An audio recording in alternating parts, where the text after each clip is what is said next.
इस जगत में तुमने अगर जीतना चाहा तो तुम हार ही पाओगे, और तुमने आदर चाहा तो अपमान पाओगे। प्रतिष्ठा तो सिर्फ परमात्मा के साथ होने में। तो नानक कहते हैं प्रतिष्ठा की झोली धारण करो, ये अकड़ और अहंकार की झोली लेके मत चलो। निरअहंकार लज्जा और संतोष, और तुम्हारी जड़ें परमात्मा में पहुंचने लगेंगी। ध्यान की विभूति बनाओ योगी, राख लपेटने से कुछ भी ना होगा। भीतर ध्यान को उपलब्ध करो, वही तुम्हारी राख हो, उसी को तुम लपेटो।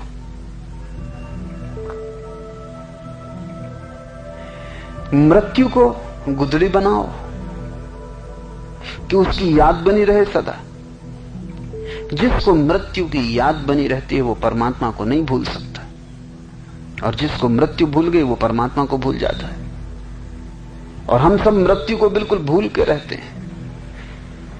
हम ऐसा मान के चलते हैं हमें मरना ही नहीं है, इसलिए तो परमात्मा की याद भूल जाती है। मृत्यु को गुदड़ी बनाओ योगी, काया की कुमारी। नाथ संप्रदाय और तांत्रिकों के बहुत से संप्रदाय हैं जो साधना के लिए किसी कुंवारी स्त्री को खोजते हैं, क्योंकि कुंवारी स्त्री से विशेष तांत्रिक संभोग के माध्यम से ध्यान की उपलब्धि हो सकती।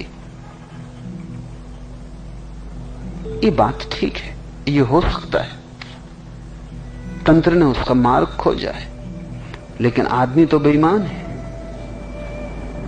तंत्र के नाम पर हजारों योगी और तांत्रिक कुंवारियों को लेकर घूम रहे थे। लाखों लोग थे जिनको तंत्र की आड़ मिल गई। बताने को भी हो गया कि हम तांत्रिक हैं, और ये जो कुंवारी हमारे साथ है ये हमारी तंत्र की साथनी है। और इस नाम से बहुत व्यभिचार चला। बौद्ध उखड़े इस व्यभिचार के कारण, नाथ संप्रदाय मिटा इस व्यभिचार के कारण, और तांत्रिकों की बड़ी महत्वपूर्ण परंपरा बिल्कुल खो गई इस व्यभिचार के कारण। आदमी तो बड़ा होशियार है, वो हर चीज में आड़ खोज लेता है। उसने देखा ये तो बड़ी गहरी आड़ मिल गई कि हम तंत्र के साधक हैं, तो हम किसी भी कुंवारी स्त्री को लेकर साथ चल सकते हैं। नानक कहते हैं काया की कुमारी बनाओ योगी। नानक बड़ी महत्वपूर्ण बात यहां कह रहे हैं, और वो तंत्र का ही गहरे से गहरा सूत्र है। वो ये है कि तुम्हारी काया ही तुम्हारी साथनी बन जाए, और तुम्हारी आत्मा पुरुष हो और तुम्हारी काया कुमारी हो, तो दोनों के बीच भी संभोग हो सकता है, और वो जो संभोग है वो परम संभोग है। उससे ही कोई मुक्ति को उपलब्ध होगा। तंत्र का भी सूत्र तो यही था कि बाहर की कुंवारी तो केवल सहारा है, उस सहारे से धीरे धीरे धीरे धीरे तुम्हें भीतर की कुंवारी को खोज लेना है। हर पुरुष के भीतर छिपी स्त्री, हर स्त्री के भीतर छिपा पुरुष है, और जब तुम्हारे दोनों स्त्री और पुरुष का भीतर मिलन होता है तो समाधि की आखिरी अवस्था फलित होती। अब आधुनिक मनोविज्ञान भी इसे स्वीकार कर रहा है कि आदमी बायसेक्सुअल होगा भी, क्योंकि हर एक का जन्म मां और बाप के मिलन से हुआ है। तो तुम्हारे भीतर मां का हिस्सा भी है और बाप का हिस्सा भी है, तो तुम्हारे भीतर स्त्री भी है पुरुष भी है, और अगर दोनों ऊर्जाएं भीतर मिल जाएं तो बाहर का संभोग तो क्षण भर का है, ये संभोग शाश्वत हो सकता है। तो नानक बड़ी तंत्र की गहरी बात कह रहे हैं। वो कह रहे हैं योगी काया की कुमारी बनाओ, प्रतीति को युक्ति का डंडा बनाओ। सारी जमात को एक समझना ही नाथपंथ है। मन को जीतना ही जगत का जीतना है। यदि प्रणाम ही करना हो तो उसको ही प्रणाम करो। वह आदि है, शुद्ध है, अनादि है, अनाहत है और युग युग से एक ही वेश वाला है।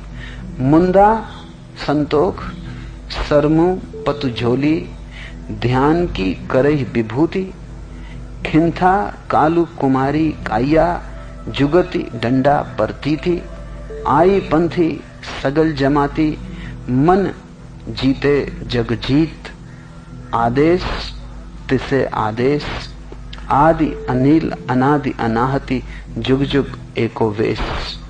जो सदा एक ही वेश में है, जो सदा एक सा है, उसको ही प्रणाम करो। किसी और को प्रणाम करने से कुछ भी ना होगा।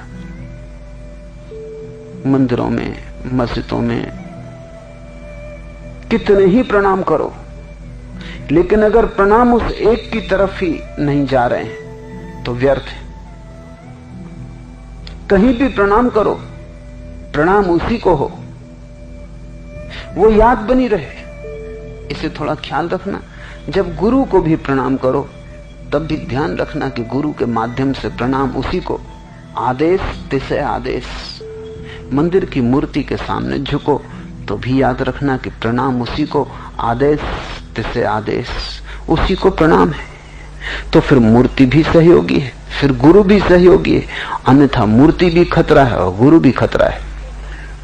अगर प्रणाम उसको ही नहीं है तो जिसको भी तुम प्रणाम करोगे वहीं बंधन पैदा हो जाएगा, वहीं रुकावट खड़ी हो जाएगी। और अगर उसको ही प्रणाम करना तुम जान जाओ तो हर पत्थर से द्वार है, क्योंकि प्रणाम है उसको। कहां से तुम कर रहे हो इसका क्या मतलब है? कहीं भी तुम झुको, मस्जिद हो, गुरुद्वारा हो, मंदिर हो, चर्च हो, पर एक बात ख्याल रहे, आदेश उत्तिसे आदेश, प्रणाम उसको ही है, उसको जो आदि है, शुद्ध है, अनादि है, अनाहत है, युग युग से एक ही वेश वाला है। ज्ञान को भोग बनाओ योगी और दया को भंडारी। घट घट में जो अनाहत नाद बसता है उसे शंख बनाओ। वही नाथ है जिसमें सब नथे गुथे। रिद्धि सिद्धि तो घटिया स्वाद है। संयोग और वियोग ये दोनों समस्त कार्य चलाते हैं और भाग्य लेख के मुताबिक अपना अपना दाय प्राप्त होता है। यदि प्रणाम ही करना हो तो उसको ही प्रणाम करो।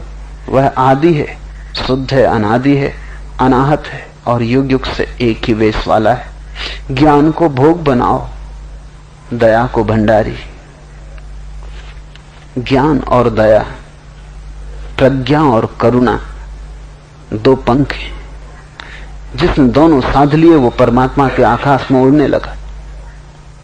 भीतर ज्ञान, बाहर दया, क्योंकि खतरा है कि भीतर का अकेला ज्ञान हो और बाहर दया ना हो तो भी तुम पूर्ण ना हो पाओगे, तो भी तुम अधूरे रह जाओगे। एक पंख से कोई कभी उड़ा है? अगर बाहर दया हो और भीतर ज्ञान ना हो तो भी तुम अधूरे रह जाओगे। एक पैर से कोई कभी चला है? ज्ञान का अर्थ है स्वयं को जानना और दया का अर्थ है दूसरों को पहचानना। तब पूरी घटना घट जाती, क्योंकि ज्ञान स्वयं को जानता है, जानते ही पाता है कि मैं ही सबके भीतर हूं। जिस ज्ञान ने यह ना पाया कि मैं ही सबके भीतर हूं, वो ज्ञान ज्ञान ही नहीं है। तो जब ज्ञान की वास्तविक दिया जलेगा तो दया का प्रकाश सब पर पड़ेगा ही। दिया जलेगा तो दिया कोई अपने को ही थोड़ी प्रकाशित करेगा, दूसरों पे भी रोशनी पड़ेगी। वो जो दिए की रोशनी दूसरे पे पड़ रही उसी का नाम दया है।